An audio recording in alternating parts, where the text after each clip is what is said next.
Hello everyone, welcome to this tutorial. So in this tutorial what I'm going to explain is I'm going to explain like how to install Eclipse in your workspace. So I have shown you some PPT over here which is nothing but a bowl of oranges, right?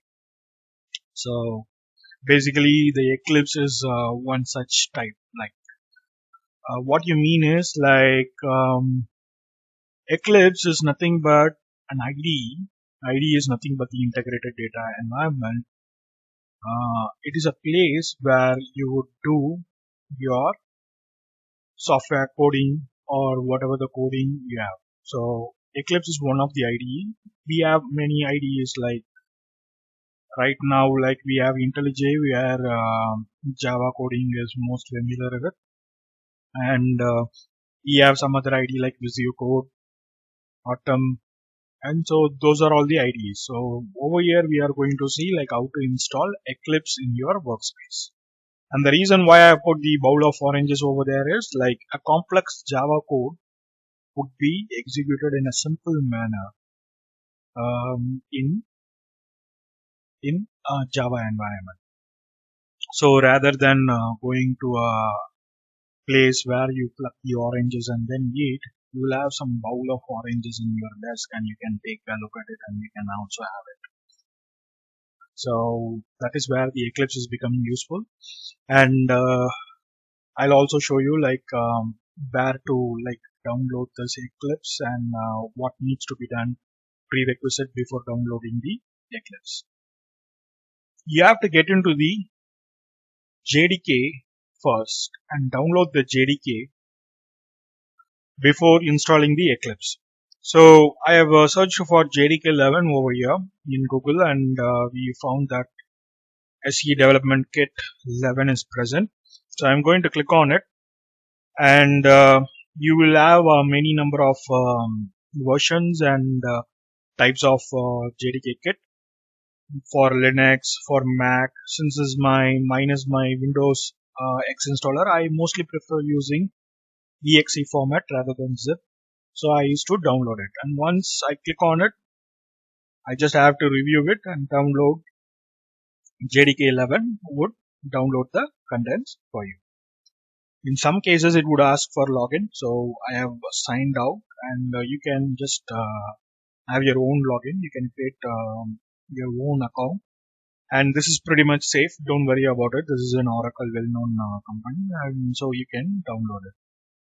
Once you downloaded it, you have to double-click on the exe format, whichever that has been installed, and this would install the programming files.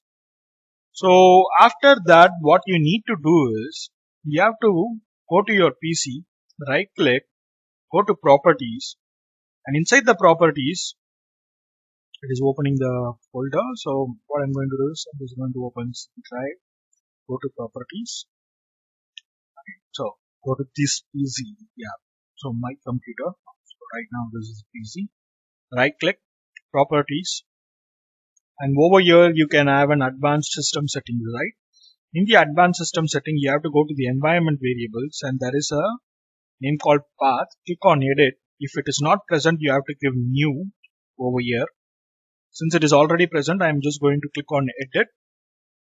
And you also have to add where your JDK has been installed. So your JDK would be mostly present inside the programming files, Java. Inside that, verify where is your JDK, which version of JDK and bin folder is there. If in future, if you want to use the advanced version, right now it is JDK 12. If you want to use that, then you need to install that like I have done sometimes before. And you have to give a new path. Removing this path, you have to give a new path saying that the JDK 12-bin like that. So only once this is set, the Eclipse will be workable. In some version, Eclipse itself is having some JDK, so that is something different. And the good thing is like you have to mention the path variables in your environment variable. And then in Google, what you have to do is you have to go to the Eclipse download and search for it. I'm going to take Eclipse IDE for JEE, and it's up to your way or what project you are working on. You have to choose your own IDE version for Eclipse. And over here you can see download 64-bit. Once I clicking on it, you will get the contents like where this is getting present, and once you clicked on it, it would automatically get downloaded, and I have already downloaded it. And once downloaded, just open the Eclipse, whichever that is being present. Exe folder would be there. Once you open it, it would install and it would get opened. So one more quick thing I just want to keep you posted is like when you're opening the Eclipse at first, there would be some exception saying that your virtual machine argument is not been set, or your Eclipse INE is not proper. So for that, what you need to do is you have to get into the Eclipse folder where your Eclipse has been already installed. Go to the Eclipse over here, and there is something called eclipse.ini, right? Right click and edit with Notepad++ or whatever the Notepad text pad we have. You have to verify whether the VM arguments content is present or not.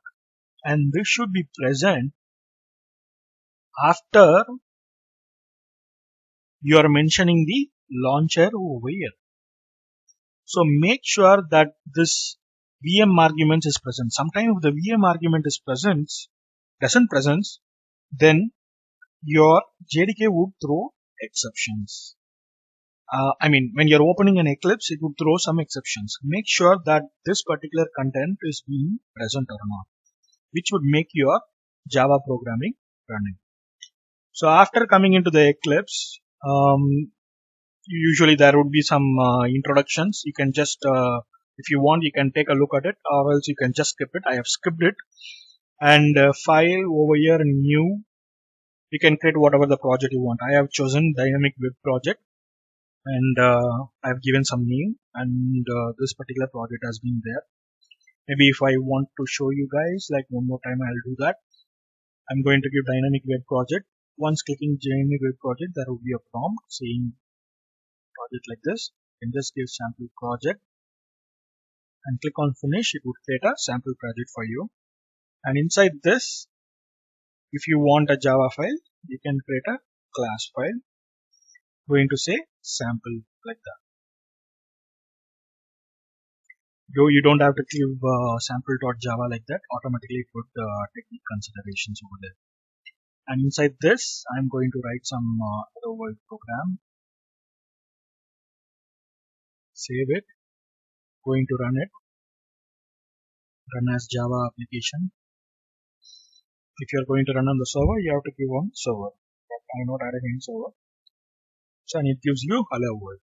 So basically, like in earlier point of time and all, like what you would be doing is you would be having Java class that is being written, and you will execute it using Java exe command, and that would generate your class files, and that class file would be used in in JDK. You would be putting that into the JDK, and then it would give you the result, right? So rather than that, this Eclipse IDE is giving a bowl of oranges to you directly, saying that here it is. You don't do those stuff. I'll do it. And by this way, it is getting executed prominently without any issues. So this is what the Eclipse IDE is all about. So I just want to keep you posted if someone who is not aware of like how to install the Eclipse IDE, because in upcoming tutorial I'm going to explain about Java design patterns, and I'm going to use Eclipse IDE over there. So in case if you want to go ahead and install on your machine, you can do the same. So that's it from this tutorial. In the upcoming tutorials, I'll be explaining the Java design patterns. If you're interested, you can also take a look at it. Thanks and have a nice day ahead. And please feel free to subscribe so that you can come aware of like what all the latest technologies I'm just going to explain in this channel and could be useful for you guys. Thank you and have a nice day.